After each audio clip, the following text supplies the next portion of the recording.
Welcome to PEARLtvsc, where we like to highlight everything that is good about South Carolina, and today this is particularly good.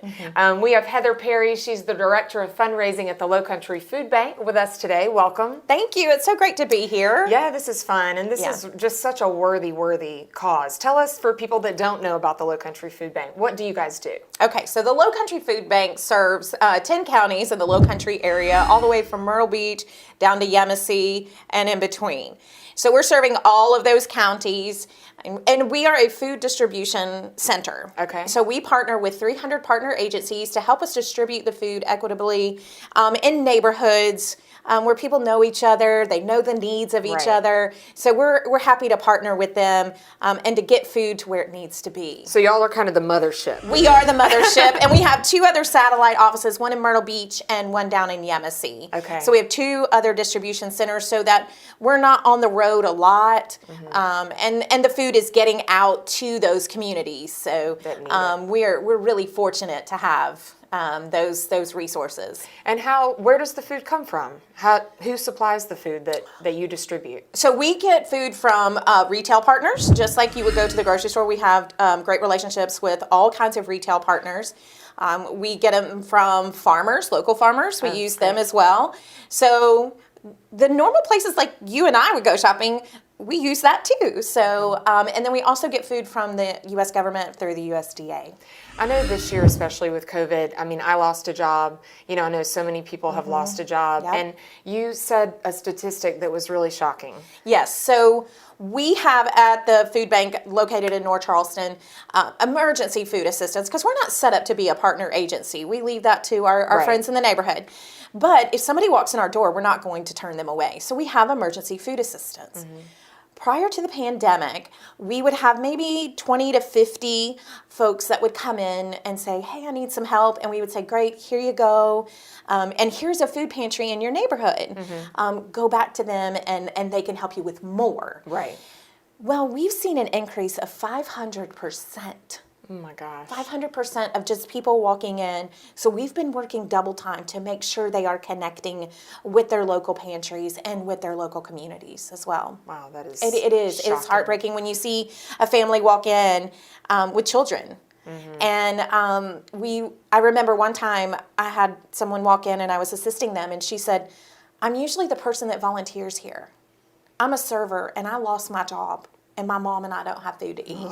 I know. Yeah, for so, sure. And she said, I brought all this paperwork to show you. I said, I don't need anything. That's what I was going to say. Like, how do you apply? I know it's probably a hard step to take, but do you have to give away your life? And No. You know? We need your name. Okay. And typically we ask how many people are in your household, and we just keep track of that. But no, I don't need your W-2. I don't need your social security number.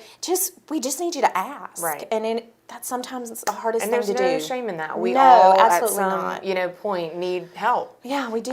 And I think that's what is a good thing that's come out of this pandemic, is that, it is bringing people together. And I'm sure you see a lot of people that have gotten help but now volunteer, and it's probably a great cycle over the years, right? It really has been. We just gotten a story recently of someone who said, you all have given me so much, and she is now volunteering at her local pantry to help others in her community. So it really is that neighbor helping neighbor. Right. If I wanted to volunteer or bring my teenage boys, how would I do that? Well, you can go to our website, lowcountryfoodbank.org, and click, we'll put that up. Yeah, and volunteer. And we have a system that is great. Now, we have to limit the number of volunteers. Right now, I'm sure, right? Yes, we do, but we still desperately need volunteers to pack these boxes, because what we typically have done is we would take fresh food to what we would call a fresh for all. And it was a beautiful farmer's market style where people could come and choose. We believe in client choice. But with the pandemic, we've had to pack boxes. Right. So that it's safe to distribute to our clients and to our friends. That makes sense. So we desperately need the help. So go look at our volunteer website. Please go look at it. Please. For sure. And then, as the director of fundraising, how are you getting money? What are some of the biggest fundraisers you guys have? Last year our annual fundraiser is called Chef's Feast. And it is a gala event, and we were so fortunate to have it last year in February, right before. Yeah, I that mean, was it like was at the beginning skinny of February, and then within a month, the world shuts down. But we Right. were so thankful because this event funds our childhood hunger programs for the year. I think I read it was like 425,000 or Yep. something. That's huge. It is huge, and we Yeah. have so many wonderful sponsors and donors that come to this big gala event. You know, I wore a beautiful gown last year. We had 700 people Wow. attend last year. I can't even think about going to an event with 700 people. I know. With So, the blingy masks. Blingy right? mask, I know. But we had 35 chefs from around the Low Country show up and donate all of their food, their time, set up these beautiful displays. And it was just magnificent. It was led by our own Jacques Larson, who is the chef for Obstinate Daughter and Wild Olive. I have to give him a shout out because he's amazing. I love him, and Lisa Bazzelli at Trident Tech. They were amazing to get us these chefs, but So this year's different, though. very Tell different. us, tell us the details for this year. The details this year is going to be great. We've pivoted, which is the word for 2020. Right. And we are going to Chef's Feast Home Edition. So instead of your ball gown, grab your favorite PJs and have And your pearls. PJs and pearls.